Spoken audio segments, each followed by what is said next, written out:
If a loved one in your family has been diagnosed with Alzheimer's, your pain is the same, and every member of your family feels its effects, no matter what their age. First, it's the questions. What do we do? Who do we tell? It wasn't until they went to the Mayo Clinic and he was actually diagnosed with Alzheimer's that they came home.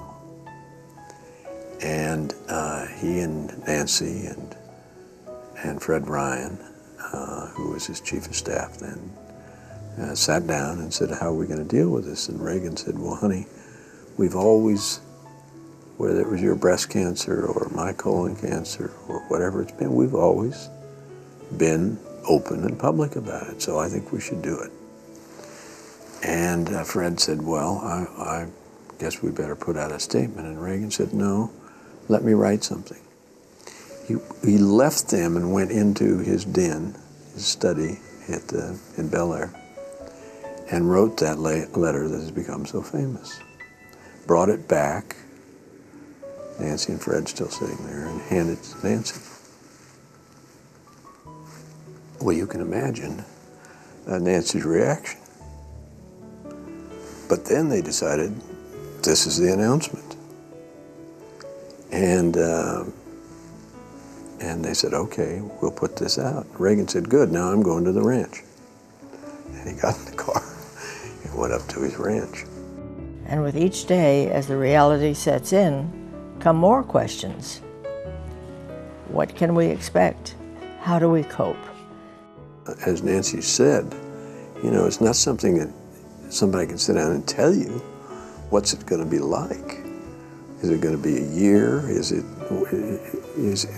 going to be sitting up? Is he going to be able to feed himself? All of these, she had no idea. Like all caregivers, she just had to learn along with him.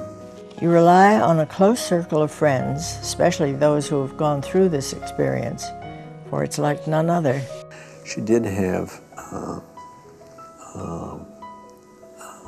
Casey Ribicoff, who became a friend through Alzheimer's, through a mutual friend, because Abe Ribicoff, Senator Ribicoff, had died of Alzheimer's. And this friend said, who knew Casey, said, you need to call Nancy. And they talked every morning for 10 years.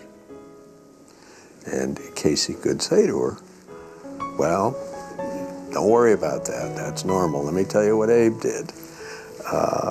So it was a huge gift for Nancy to have somebody who had been through it, who was her age, who could say, that's, you know, that's the disease, that's doesn't mean anything, or, you know, whatever. Alzheimer's is such an isolating disease because, above all, you want to preserve your loved one's dignity. The last time I talked to him was several years before he died, and Nancy had said, if you want to see him, you better come out because he's not going to be seeing anybody. So I did. I flew out, and not having ever been around anybody with Alzheimer's, my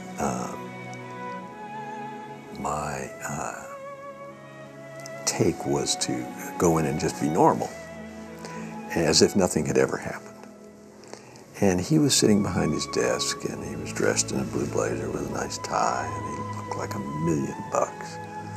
His hair was still that full head of chestnut hair, you know, all that great color in his face.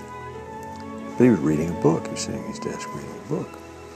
So I, as I'd done hundreds of times, pulled up the chair by the desk and kind of leaned on the desk and said, how you doing?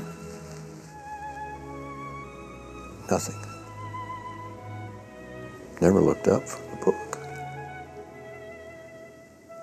And when I looked down at the book, it was a children's picture book of horses. To watch someone you love fading before your eyes is such a helpless feeling. Yeah, but somebody asked her once at one of these events or during an interview,